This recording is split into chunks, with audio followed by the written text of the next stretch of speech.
Hi guys, welcome back to my YouTube channel guys. आज की जो वीडियो जो मैं आप लोगों के साथ शेयर करने जा रही हूँ, इन this video I am gonna talk about आजकल की मार्केट के बारे में। आजकल की जो मार्केट है वो बहुत ज़्यादा डिफिकल्ट हो रखी है, बहुत ज़्यादा वोलेटाइल हो रखी है। एक दिन गैप अप, एक दिन गैप डाउन, और मार्केट अगर गैप अप ओपन होती है तो नीचे आ जाती है, और गैप डाउन ओपन होती है तो ऊपर चली जाती है। मतलब मार्केट थोड़ी सी डिफिकल्ट है और वोलेटिलिटी इस मार्केट में बहुत ज़्यादा इंक्रीज हो रही है। तो ये मार्केट थोड़ी सी डिफिकल्ट हो रखी है हैंडल करने के लिए। तो मेरे पास बहुत दिनों से बहुत रिक्वेस्ट आ रही थी कि मैम ये जो इतनी मार्केट में वोलेटिलिटी है वो क्यों है, आप प्लीज़ हमें बताइए कि क्यों इतनी वोलेटिलिटी मार्केट में क्यों है, और इस वोलेटिलिटी मार्केट में, इस डिफिकल्ट मार्केट में हमें क्या करना चाहिए ताकि हम अपनी कैपिटल को प्रोटेक्ट कर सके। So that's why I thought to make this video. In this video I am gonna talk about first कि why the market is so much volatile. आज की मार्केट ऐसी क्यों है, अप डाउन, एक दिन गैप अप एक दिन गैप आउट, और इतनी ज़्यादा मार्केट में वोलेटिलिटी क्यों है, ठीक है।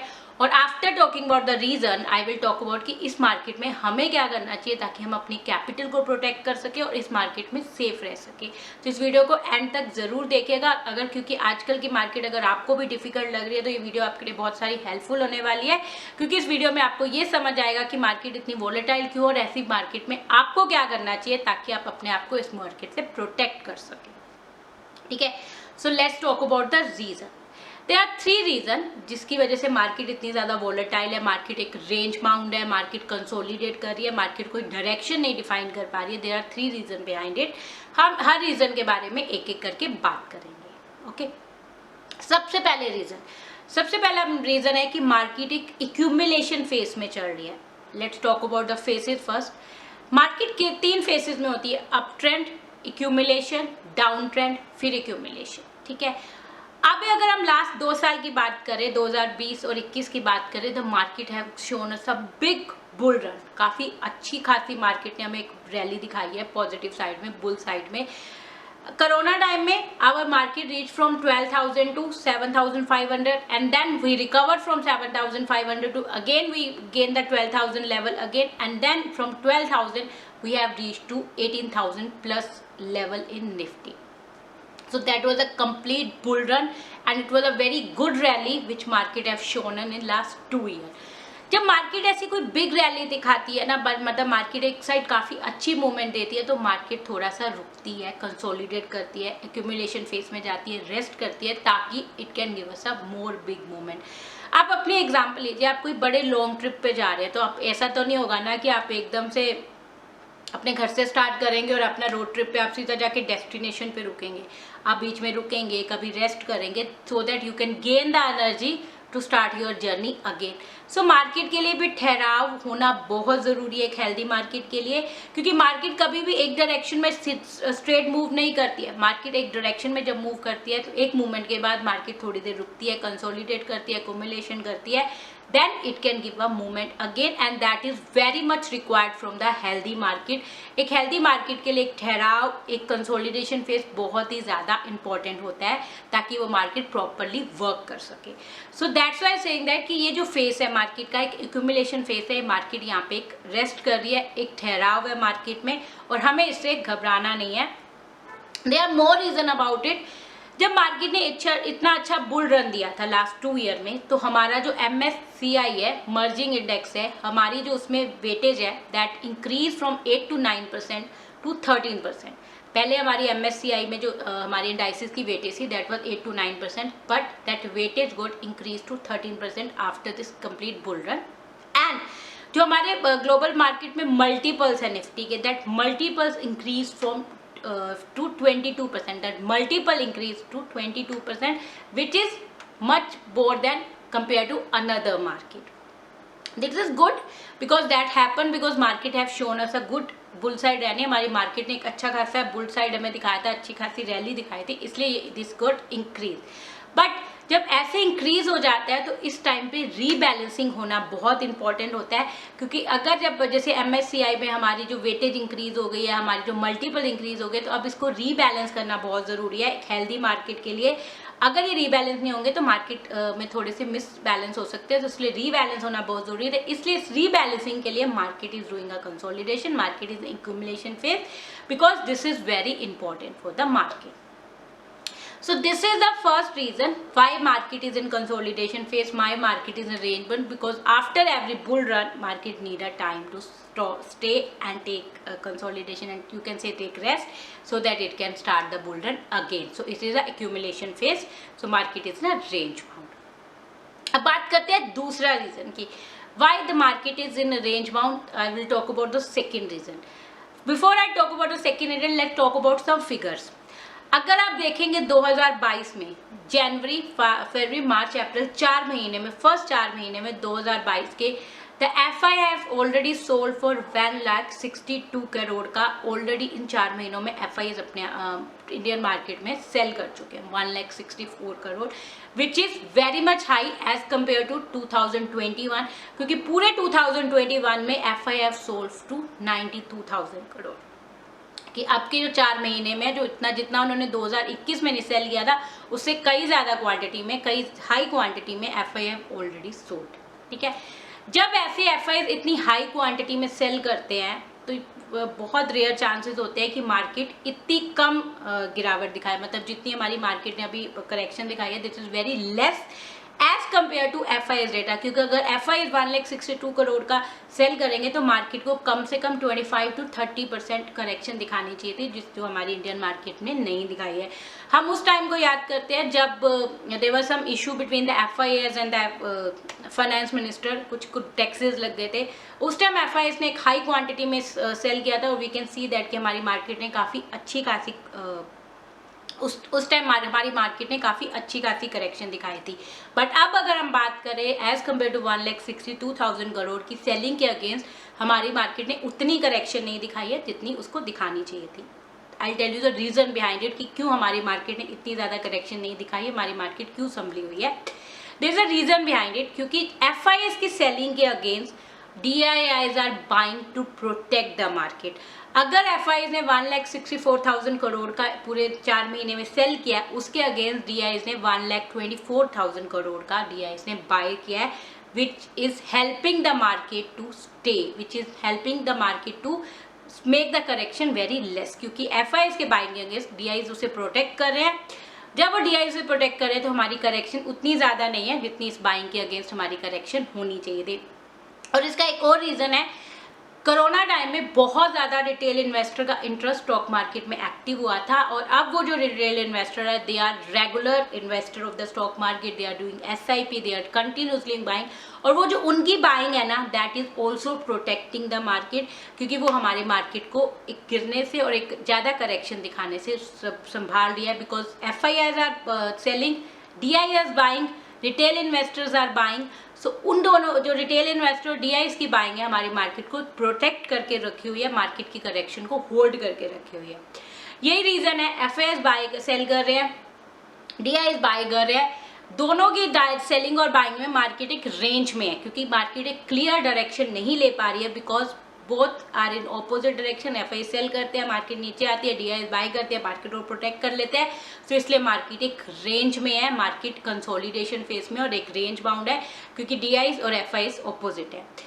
अब आगे जब FIIs बायर बनेंगे, अच्छी क्वांटिटी में बाय करेंगे, तो then we can see the rally in the market again. जब तक FIIs बायर नहीं बनते we can see this consolidation phase will be continue, अभी ये कंटिन्यू रह सकता है। ठीक है, so this is the second reason why we have not able to find the clear direction in the market, and market in range bound, because FIIs are seller and DIIs are buyer, so that's why market is not able to show the clear direction. Now let's talk about the third reason. What is the third reason जो हमारी market एक consolidation phase में एक range bound है, market एक clear direction नहीं दे पा रही है। द थर्ड रीजन इज कि मार्केट में बहुत सारी अनसर्टेनिटी है, not in the Indian market also, global news ये ऐसी है कि बहुत ज़्यादा अनसर्टेनिटी है। जब ये मार्केट में कोई अनसर्टेनिटी होती है, कोई ऐसी न्यूज़ होती है कि जिसका कंक्लूजन नहीं पता होता मार्केट को, तो मार्केट एक रेंज बाउंड रहती है। जैसे कि रशिया वॉर, पहले लगा था कि 1-2 हफ्ते में ये वॉर ख़त्म हो जाएगी, but this war is going on from so long, अब नहीं पता ये वॉर कब ख़त्म होगी। चाइना कोरोना केसेस, चाइना में फिर से कोरोना केसेस इंक्रीज हो रहे हैं, फिर से लॉकडाउन लग रहे हैं, वो एक अनसर्टिनिटी है कि उसका आगे जाके क्या इम्पैक्ट होगा ऑल ओवर द वर्ल्ड, नहीं पता। ठीक है, उसके अलावा बॉन्ड डील्स है वो बहुत ज़्यादा, उनके जो इंटरेस्ट रेट है बॉन्ड डील्स के बहुत ज़्यादा हाई हो रखे हैं। Crude price is increasing, gas price are increasing. Crude price और गैस प्राइस इंक्रीजिंग से हमारी सप्लाईज में बहुत असर हो रहा है, बहुत ज़्यादा कॉस्टली पड़ रहा है, वो एक अनसर्टेनिटी है। उसके अलावा फेड इंटरेस्ट रेट इंक्रीज कर रहा है। उसके अलावा जितने यूएस मार्केट में एक लिक्विडिटी ऐड हुई थी in the time of corona, they have added lots of liquidity in the market. Now they are planning to get that liquidity back. उसे आहिस्ता आहिस्ता करके they will remove that liquidity from the US stock market. वो कितने time में करेंगे, कैसे उस पर impact होगा, दैट इज अनसर्टेनिटी। सो बहुत सारी अनसर्टेन न्यूज़ है मार्केट में, जो मार्केट का मतलब जिसका हमें नहीं पता कि आगे चल के क्या इम्पैक्ट होने वाला है मार्केट में। सो जब ऐसी अनसर्टेन न्यूज़ होती है ना, जो बिग प्लेयर्स होते हैं, FIIs होते हैं, तो वो थोड़ा सा मार्केट से दूर रहते हैं, मतलब वो अपने पैसे को मार्केट से आउट करते हैं, क्योंकि उनके पास बहुत सारी ऑप्शन है। उनके पास सिर्फ इंडियन मार्केट, ग्लोबल मार्केट ही ऑप्शन नहीं है। वो चाहे तो क्रिप्टो में इन्वेस्ट कर सकते हैं, वो चाहे तो कम्युनिटीज में इन्वेस्ट कर सकते हैं, वो चाहे तो क्रूड में इन्वेस्ट करते हैं। तो they have a lots of other option to do the investment instead of investing in the market. So अभी जब तक मार्केट में ये अनसर्टेनिटी है, एक न्यूज़ क्लियर नहीं हो जाते, तो FII is trying to get the money out of the market and they are trying to put the money in the something else because they have 1,000 of options.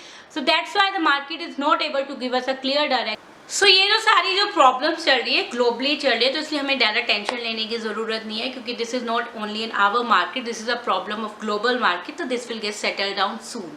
So this is the three reason why we are seeing the so much volatility in the market. We are not able to find the clear direction of the market. Market is going up and down and market is not able to show the clear direction. So this is the three reason. अब तो बात हो गई reasons की. अब हम बात करते हैं कि ऐसी मार्केट में हमें क्या करना चाहिए ताकि हम बहुत अपने आप को प्रोटेक्ट कर सके. इससे पहले मैं ये बताऊं कि इस मार्केट में हमें क्या करना चाहिए. ये सबसे पहले मैं आप लोगों को एक एडवाइस देना चाहूँगी. जो न्यू ट्रेडर है, न्यू ट्रेडर जो अभी पिछले 1-1.5 साल में मार्केट में आए हैं, उनके लिए मार्केट नहीं हो सकती है, क्योंकि उन ऐसी मार्केट उन्होंने पिछले 1-1.5 साल में नहीं देखी होगी. अगर वो इस मार्केट को देख के टेंशन ले रहे और ये सोच रहे हैं कि नहीं मैं ट्रेडिंग नहीं कर सकता, मुझे ट्रेडिंग छोड़ देनी चाहिए, तो that is they are taking a wrong decision. क्योंकि ये जो इस टाइम मार्केट चल रही है ना, ये बहुत ही ज़्यादा डिफिकल्ट मार्केट चल रही है. इस मार्केट को हैंडल करने के लिए आपको एक एक्सपर्ट होने की जरूरत है. आप इतने छोटे एक्सपीरियंस के साथ इस मार्केट को हैंडल नहीं कर सकते हैं. So don't lose your heart, don't think about कि मैं मार्केट नहीं कर पा रहा हूँ, मैं ट्रेडिंग मेरे बस की नहीं है, मैं क्विट कर देता हूँ. Have patient, let the market get settled down. You will be able to do trading, क्योंकि अभी बहुत ही ज़्यादा डिफिकल्ट मार्केट चल रही है और इस मार्केट में बड़े बड़े लोगों को भी प्रॉब्लम हो रही है. तो it's not only you that who are facing the problem. तो अगर आप इस मार्केट में ये सोच रहे हैं कि नहीं मार्केट अनसर्टन है, मुझे क्विट कर देना चाहिए, तो leave your decision, wait for the market to get settle down, then try the trading again. ठीक है. उसके अलावा मैं अभी एक और एडवाइस आप लोगों को देना चाहूँगी. आपको क्या करना चाहिए, अभी आप अपना ओवरनाइट पोजीशन थोड़ी कम करिए, क्योंकि ओवरनाइट मार्केट में आजकल न्यूज़ बेस्ड मार्केट है, जिसमें काफ़ी सारी अनसर्टेन न्यूज़ चल रही है. उसके अगेंस्ट कोई भी जो प्रोग्रेस आती है उसी अकॉर्डिंग मार्केट अगले दिन रिएक्ट कर देती है, क्योंकि एक दिन गैप अप एक दिन गैप डाउन. सो इस तरह की मार्केट में हमें ओवरनाइट पोजीशन को कम कैरी करना चाहिए. और अगर हम फिर भी ओवरनाइट पोजीशन कैरी कर रहे हैं तो हमें हेज जरूर करके जाना चाहिए. विदाउट हैजिंग हमें कोई भी पोजीशन ओवरनाइट कैरी नहीं करनी चाहिए, क्योंकि अगर हम विदाउट हैजिंग पोजीशन कैरी करेंगे और आजकल की मार्केट में जैसे एक दिन अप और डाउन हो रहा है, we can bear a big losses. तो अगर आप कोई ओवरनाइट पोजीशन कैरी करें तो उसे हैज करिए. और मेरी एक यही एडवाइस है कि ओवरनाइट पोजीशन अभी मत लेके जाइए. Try to trade intraday. और इंट्राडे में जब भी आप ट्रेड करें, पहले मार्केट के मोमेंटम को समझने की कोशिश करिए कि मार्केट का क्या मोमेंटम है. उसके according try to trade level by level. मैं भी आजकल ऐसी ट्रेड कर रही हूँ, मैं मार्केट के मोमेंटम को समझती हूँ और उसके बाद आई ट्रेड का ट्रेड लेवल बाय लेवल. और जो लेवल्स कैसे आपने करने हैं वो मैं लेवल डेली आपको टेलीग्राम चैनल पे शेयर करती हूँ. उन लेवल्स को अपने चार्ट पे मार्क कीजिए और उन लेवल्स के अकॉर्डिंग देखिए कि कैसे मार्केट किस लेवल पे कैसे रिएक्ट करिए. एज पर रिएक्शन आप अपना एक्शन प्लान कर सकते हैं. ओवरनाइट पोजीशन की जगह अभी इंट्राडे ट्रेडिंग पे ज़्यादा ध्यान दीजिए और अपने टारगेट को छोटा रखिए और लेवल बाय लेवल ट्रेड करने की कोशिश करिए. You will be able to protect your capital. अगर आप लेवल बाय लेवल ट्रेड करेंगे, ओवरनाइट पोजीशन को कम रखेंगे, तो you won't be able to bear a losses. आप अपने कैपिटल को प्रोटेक्ट कर सकते हैं, क्योंकि अगर हमने इस तरह की मार्केट में, डिफिकल्ट मार्केट में अगर हमने अपनी कैपिटल को प्रोटेक्ट कर लिया और अपने आप को सेव कर लिया, so we will be able to make profit in the normal market. So इस टाइम आपको सेफ रहना बहुत ज़रूरी है। इस टाइम हमारा मेन मोटिव अर्निंग नहीं होना चाहिए, इस टाइम हमारा मेन मोटिव यही होना चाहिए कि we should protect our capital, we should do the trading and safe trading and do the trading with hedging so that हमारी कैपिटल प्रोटेक्ट रह सके। So that's it for today video guys. What I wanted to share, I have shared all the details in the video. I hope you like the video. आपको समझ आया होगा कि market क्यों इतनी वोलेटाइल है, आपको कुछ नॉलेज मिली होगी। अगर गाइज आपको मेरी वीडियोस अच्छी लग रही है तो मेरे चैनल को सब्सक्राइब कीजिएगा, लाइक कीजिएगा, शेयर कीजिएगा ताकि ये वीडियो और लोगों के पास भी पहुंच सके। और अगर अभी तक आपने मेरा टेलीग्राम चैनल ज्वाइन नहीं किया तो I give the link in the description box, go and join the Telegram channel now. मैं प्री मार्केट एनालिसिस शेयर करती हूँ, मार्केट के लेवल शेयर करती हूँ, मार्केट लाइव मार्केट में मार्केट का मोमेंटम शेयर कर रही हूँ, that can be helpful in your intraday trading, so you can join my telegram channel now. Or one more thing guys, learn trading with KB app is available on iOS and Android. I will give the link in the description box. Go and download my app, and thank you so much guys for watching this video. Bye bye.